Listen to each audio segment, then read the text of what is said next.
The Tale of Two Cities by Charles Dickens. A Tale of Two Cities is a novel written by Charles Dickens, originally published in weekly installments in Dickens' own literary journal. The novel is set during the violent French Revolution. A Tale of Two Cities follows the epic love triangle involving Charles Darnay, a French aristocrat, Sidney Carton, his look-alike, and the beautiful Lucy Manette. Set in 1775, the novel opens with a very famous line. It was the best of times. It was worst of times. Jarvis Lorry, a bank clerk, is traveling from London to Dover to meet with Lucy Manette, the daughter of one of his old friends. Lucy's father, the once esteemed Dr. Manette, has long been imprisoned in the Bastille. She believes him to be dead. Upon Laurie's arrival, he shocks Lucy by revealing that her father is in fact alive, or as he puts it in a letter to his colleague, recalled to life. Laurie takes Lucy to France to reunite her with Dr. Manette, who is being housed in a wine shop of Defarge, Manette's former servant. Driven mad by years of imprisonment, Dr. Manette spends his time working as a cobbler. Laurie encourages Lucy to shower her father with affection. She does, and over the course of 5 years, her father regains his sanity.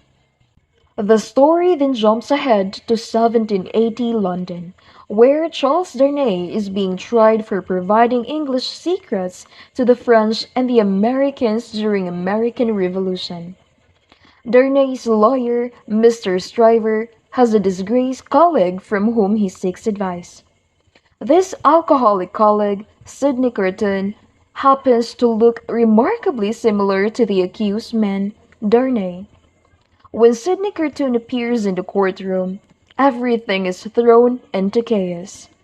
Since Carton looks nearly identical to Darnay, the court can definitely identify Darnay as a spy. They are forced to acquit him. Fatefully, Darnay, Carton, and Mr. Stryver all fell in love with Lucy Manette, who serves as an unwilling witness for the prosecution. After a year of courtship, Lucy decides to marry Darnay, but Cartoon tells Lucy that, while he does not expect her to return his love, he would do anything for her or for anyone she cares about. On the morning of the couple's wedding, Darnay reveals to Dr. Manette that he is a French nobleman who renounces his title. When the couple returns from their honeymoon, Darnay and Cartoon agree to be friends. Darnay visits his uncle, Monsignor Evermond, in France, who was that very day run over a peasant child with his carriage. Disgusted by his uncle's lack of remorse, Darnay courses Evermond, a family name Darnay has renounced, and declares his intention to return to England the following day. Monsignor's behavior exemplifies the French aristocracy's pitiless attitude towards the common people. Indeed, he is murdered in bed the next morning. The note signed Jack is left behind by the peasant child's father, Gaspard. Back in Paris, an English spy named John Barsad drops into Defarge's wine shop to gather evidence and determine whether Defarge is a revolutionary. While Defarge reveals practically nothing, his wife, Madame Defarge, secretly knits a list of people she and the other revolutionaries intend to kill. 8 years later, in 1789, the French Revolution was underway. Peasants stormed the Bastille and murdered aristocrats in the streets. Monsieur Gabelle, the man in charge of Evermond Estates, is imprisoned and urgently requests that Darnay return to Paris. When he does, Darnay is arrested as a nobleman and an immigrant. He is thrown into jail. Dr. Manette, Lucy, and her daughter follow Darnay to Paris. The doctor temporarily secures Darnay's release by using his power among the revolutionaries as a former Bastille prisoner. But Darnay is eventually denounced by the now powerful Defarges, who produce a document found in Manette's former cell. It reveals that Manette was jailed by the Evermonds for witnessing the rape of a peasant girl and the murder of her brother.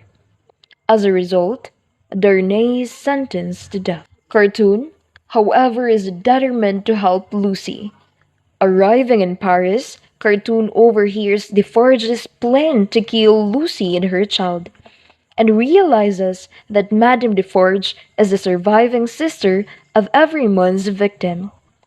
Acting quickly, Cartoon arranges for the Manettes to leave Paris immediately. Cartoon soon recognizes Jean Barsad as Solomon Pross, the long-lost brother of Miss Pross, Lucy Manette's servant. He recruits Barsad, who works as a turnkey in the conciergerie, to break into Darnay's cell. Cartoon then drugs Darnay and takes his place, having Bars carry Darnay to safety. Meanwhile, Madame Defarge knocks on Lucy's door to arrest her, but the Manettes have already fled to safety. She is instead confronted with the extreme protective Miss Pross, who accidentally shoots Madame Defarge dead. While Darnay's safety joins the Manettes in London, Cartoon impersonates Darnay and dies in his place at the Gallatin, satisfied with his final act of kindness towards Lucy.